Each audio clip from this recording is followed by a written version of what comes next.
Jeremy got the bay all cleaned up. It's looking pretty good. Got the engine all ready to go in.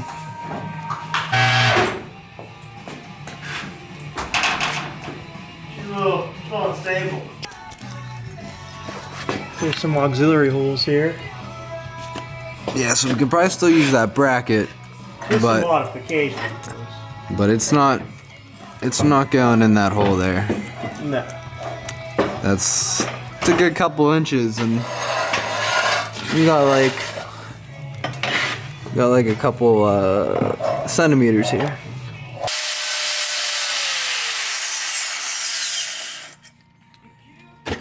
So what are these, Jeremy? These are just some plates to go to bolt to the motor block that I can make my mounts off of. I have to trim them out a little bit because it's starting to run into this piece of floor. So that's not too bad.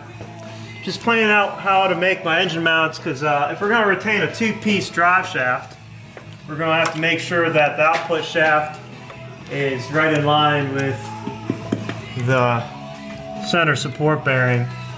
You still filming? Let's slam it. We're slamming it. Get that beauty shot. It's not beautiful yet. It's not beautiful yet. Almost.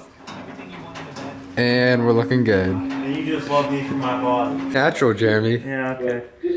Sitting all unnatural like. This is perfectly natural. This is how I was sitting when you came in. So the motor's back out, as you can see, and then I'm getting ready to modify the front subframe to make the mounts, because I don't like how Swap Kit do their mounts, and I can make something a lot stronger. So the stock mount is there like a through bolt design. It's like one bolt, like about 10mm bolt with a bushing in the middle. And on E36s, the biggest part when you pull a lot of power through them is breaking the motor mount pad off, which is this part right here. It stress cracks around the welds and just breaks around the bolt holes, because you see how many holes are in there. So I'm going to whack that off completely, and I'm going to make a dual shear mount. Just gonna whack it off. I'm going to whack it off with a grinder, and I'm going to make I have part of it here, a dual shear mount. So where normally you have that through bolt mount, this is going to be a dual shear mount. And dual shear is good because it's twice as strong, and plus, instead of using like a 10mm bolt, I'm going to be using a 13mm bolt. Plus it's in dual shear, which if you have any basic concept of mechanics, that's a lot stronger than a single shear. Well, it's not in single shear in this. This is like yield strength, because what happens is when you do solid mounts or like polyurethane mounts, it literally is a through bolt. So one side, because the motor rocks, so one side is compressing a mount and the other side's pulling a metal bolt. So you really don't have that much dampening like from the vibrations.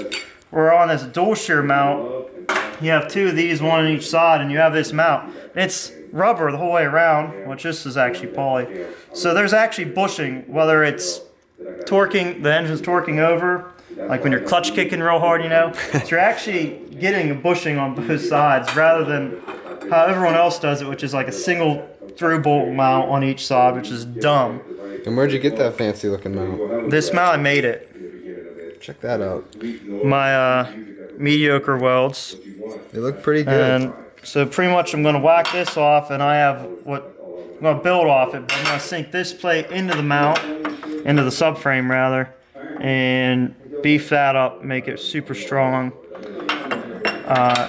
And then this will bolt on, and then I'll have my motor mount arm coming into this bushing here, and that goes to the motor, and the plate I made earlier for the motor. Pretty simple. It's never going to give us issues. The nice part is it makes it really easy to pull engine, because everything unbolts. So it's really easy to swing the mounts out of the way and pull the engine out.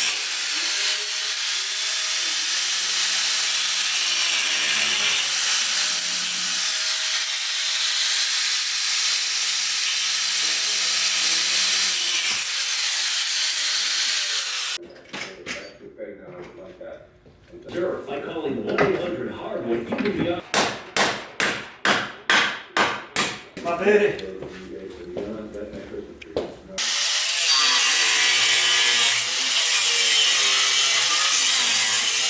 Probably gonna have to drop in the subframe to weld this, but I want to get it tacked in and shit.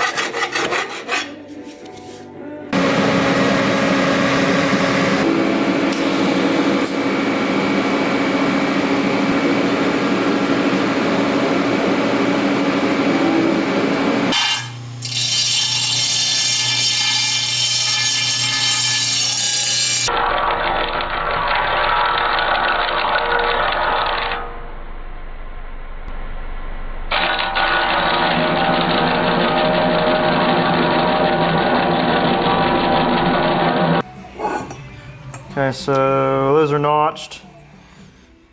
I just got to clean the insides of the pipe so the bushings slide through, and then clean up my weld area and Weld her on. weld it. Well, I'm gonna make like a pseudo measurement first, because I'm gonna cut on a bandsaw these to length at a 45. I'm gonna get them close while they're not welded. Well, they don't have this weld on it because won't be able to put in a bandsaw anymore. And then I'm gonna cut them at some angle. I'm gonna eyeball. That way, if I have to sand it down to get it centered on the engine block plate, it won't be so bad. So first thing I'm gonna do is debar these and get the bushings inside of them. See, this came out looking pretty good. Yeah. There's dirt on the bottom of it. Repaint it. And I'm going to install them without the arms on it, and I'm going to measure.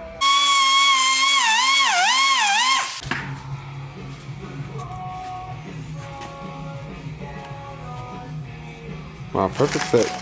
Yeah.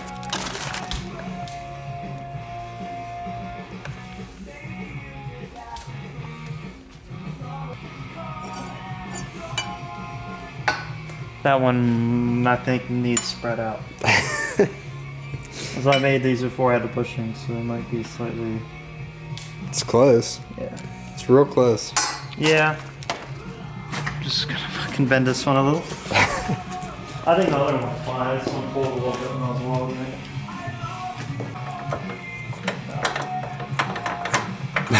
it. The sleeve's a little bit longer than 3 inches as well.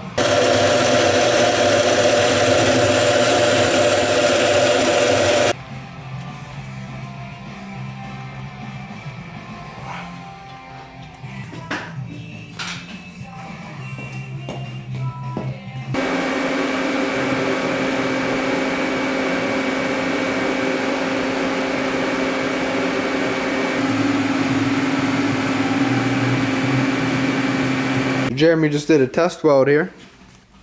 Make sure his welding skills are on par for the day, and it looks like they are.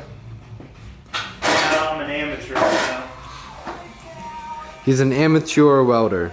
I'm no Sam Grinder.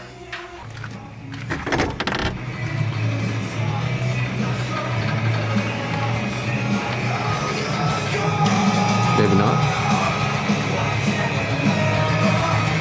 He's inside still. Let's see what we got going on over here.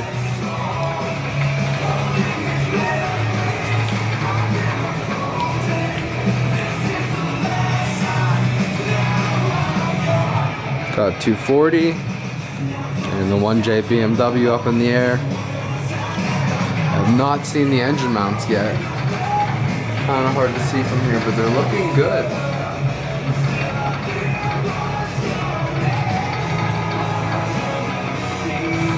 All painted and everything. Alright, let's find Jeremy.